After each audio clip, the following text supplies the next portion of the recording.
मुंबईतील बोट दुर्घटनेनंतर प्रशासन सतर्क झालेलं आहे। नियम मोडणाऱ्या जलवाहतूक संस्थांविरोधात कडक कारवाईचे निर्देश रायगड जिल्हाधिकाऱ्यांनी दिले।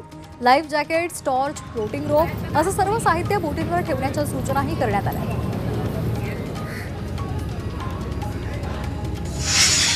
विधिमंडळाचं अर्थसंकल्पीय अधिवेशन मार्चच्या पहिल्या आठवड्यामध्ये होणार आहे। नागपूरमध्ये राज्य मंत्रिमंडळाची बैठक पार पडली, त्यात हा निर्णय घेण्यात आलाय। मंत्रिमंडळाच्या बैठकीत 35,000 कोटी रुपयांच्या पुरवणी मागण्यांना मंजुरी देण्यात आली आहे। कांद्यांवरील 20% निर्यात शुल्क रद्द करा अशी मागणी उपमुख्यमंत्री अजित पवार यांनी पियुष गोयल यांच्याकडे केलेली आहे। कांद्यावरील निर्यात शुल्क रद्द करण्यासाठी त्यांनी केंद्राला पत्र पाठवलेलं आहे।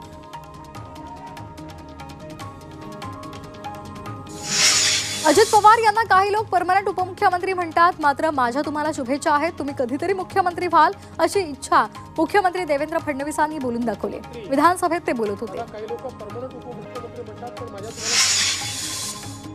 कर्नाटकचे काँग्रेसचे आमदार लक्ष्मण सवदी यांनी केलेल्या वक्तव्यानंतर सीमा भागातील मराठी समाज संतप्त झालेला आहे। सवदी यांचा अभ्यास कमी असून त्यांनी अभ्यास करून वक्तव्य करावं अशी टीका महाराष्ट्र एकीकरण समितीच्या कार्यकर्त्यांनी केली आहे। मुंबईची हवा खालावलेली आहे आणि त्यामुळे हवेची गुणवत्ता वाईट आणि अतिवाईट श्रेणीमध्ये नोंदवण्यात आली आहे। तसंच थंड हवेमध्ये प्रदूषक साचून राहत आहेत।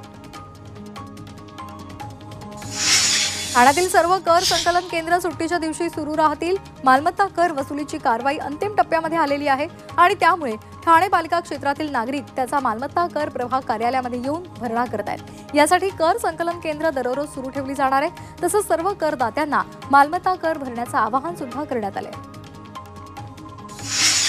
येत्या शनिवारी 21 डिसेंबरला सूर्य नेमका पृथ्वीच्या मकर वृत्तावर येईल आणि पुढे उत्तरेकडे सरकायला सुरुवात करेल। त्यामुळे हा दिवस वर्षातला सर्वात लहान दिवस ठरणार आहे। दिवस 11.25 तासांचा आणि रात्र 13.15 तासांची असेल। पुणे महापालिकेचा कर बुडवणाऱ्या विरोधात मोहीम राबवण्यात आलेली आहे। मिळकत कर थकवणाऱ्यांच्या दरामध्ये पुणे पालिका आता बँड वाजवून त्यांच्या दारामध्ये मालमत्ता सील करणार आहे। या मोहिमेमध्ये गेल्या 18 दिवसांमध्ये 27 मिळकती सील करण्यात आलेल्या आहेत। तसंच 40 कोटी 68 लाख रुपयांची थकबाकी वसूल करण्यात आली आहे। महाड MIDC मधील कंपनी विरोधात गुन्हा दाखल करण्यात आलेला आहे।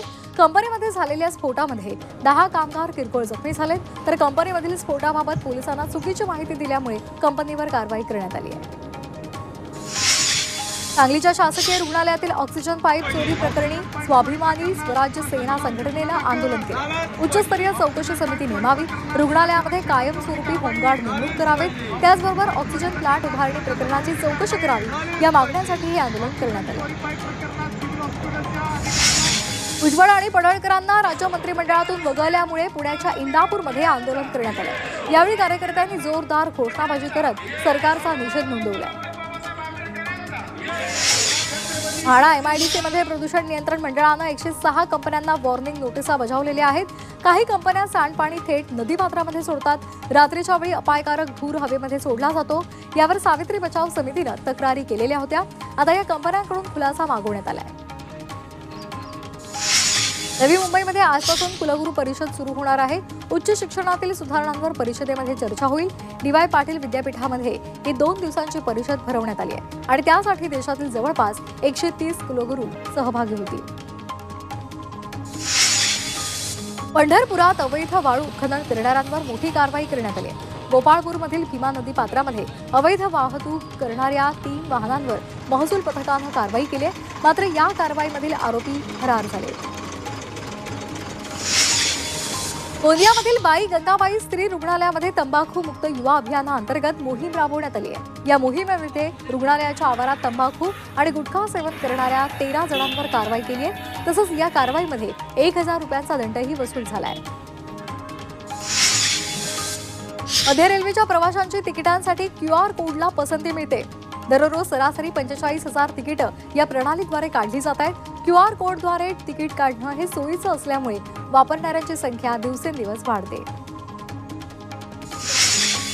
मनमाडच्या रेल्वे जंक्शनला रेल्वेचे महाप्रबंधक धर्मवीर मीना यांनी भेट दिलेली आहे। यावेळी मनमाड कुर्ला गोदावरी एक्सप्रेस, किसान समृद्धी एक्सप्रेस या गाड्यांच्या संदर्भात धर्मवीर मीना यांनी माहिती दिली। गोंदियातील सडक अर्जुनी बस स्थानकावर एका रिक्षानं अचानक पेट घेतला। यावेळी अचानक आग विझवण्याचा प्रयत्न करत असतानाच हा रिक्षा चालक एका दुकानामध्ये शिरला, त्यामुळे रिक्षासह दुकानाचं मोठं नुकसान झालं। गोंदियातील जंगल परिसरामध्ये 56 जनावरांना 2 वाहनांमध्ये डांबून कत्तलीसाठी नेलं जात होतं। यावेळी पोलिसांनी धाड टाकली आणि 56 जनावरं आणि 2 वाहनं जप्त केली आहेत। तसंच या प्रकरणी 3 आरोपी विरुद्ध गुन्हा सुद्धा दाखल करण्यात आला आहे।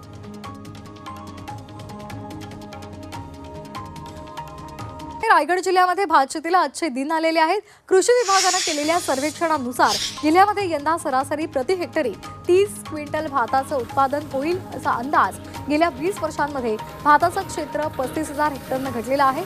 तरी वेगवेगळ्या कारणांनी भाताची उत्पादकता टिकून राहिली आहे। येवल्याच्या मिरचीला युरोपामध्ये प्रचंड मागणी मिळते आणि त्यामुळे देवठाण तिथे शेतकरी बाळासाहेब पवार यांनी आरमार जातीच्या मिरचीची लागवड केली आहे। 3 एकरामधील या मिरचीतून तब्बल 15 लाखांचा नफा त्यांना मिळालाय। यापुढे सुद्धा मिरचीच्या भावात तेजी राहिल्यास आणखी 14 ते 15 लाखांचा नफा मिळेल अशी अपेक्षा आहे। कापसाला हमीभाव मिळत नसल्यामुळे धुळ्यातील शेतकरी अडचणीमध्ये आलेले आहेत। कापसाला 6.5 ते 7,000 प्रति क्विंटल दर मिळतोय। हमीभावापेक्षा दर कमी मिळत असल्यामुळे शेतकऱ्यांनी नाराजी व्यक्त केली आहे। शासनानं हमीभाव केंद्र सुरू करून योग्य दर द्यावा अशी मागणी शेतकरी करत आहेत। वातावरणातील वाढत्या गारव्याचा परिणाम हा रबी पिकांवर झालेला असल्यामुळे शहापूर आणि भिवंडी तालुक्यातील बळीराजा चिंतातूर झालाय। वाल, हरभरा, मूग, तूर आणि रबी पिकांवर याचा परिणाम पाहायला मिळतोय। अळीसह बुरशीजन्य रोगाचा प्रादुर्भाव झालाय। रोगामुळे पीक आणि इतर पिकांवर सुद्धा त्याचा परिणाम होत असल्यामुळे शेतकरी हवालदिल झालाय। नांदेडमध्ये विद्युत पुरवठा नसल्यामुळे ऊसाचं पीक धोक्यात आलंय। त्यासाठी शेतकऱ्यांनी दिवसा विद्युत पुरवठा करण्याच्या मागणीसाठी जलसमाधी आंदोलन केलेलं आहे। उमरी तालुक्यातील हिरड गावात रब्बी हंगामासाठी इसापूर धरणातून गोरठा ते वाघाळा कॅनलला पाणी सोडलं जातं। मात्र पाणीपाळी काळामध्ये महावितरणकडून फक्त रात्रीच 8 तास वीज दिली जाते। दिल्लीमध्ये फटाक्यांच्या विक्रीवर 1 वर्षासाठी बंदी घालण्यात आलेली आहे। वाढत्या प्रदूषणाच्या पार्श्वभूमीवर दिल्ली सरकारनं हा महत्त्वाचा निर्णय घेतलाय।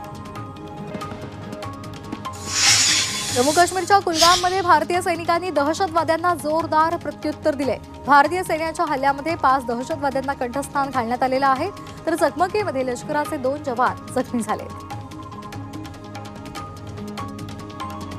वाशिमच्या मालेगावमध्ये ट्रक चालकाचं ट्रकवरचं नियंत्रण सुटलं आणि त्यामुळे रस्त्याच्या कडेला उभे असलेल्या रिक्षाला त्यांनी धडक दिली। यामुळे ट्रकसह रिक्षा ट्रॅव्हल्सच्या ऑफिसमध्ये शिरल्याचा प्रकार समोर आलाय।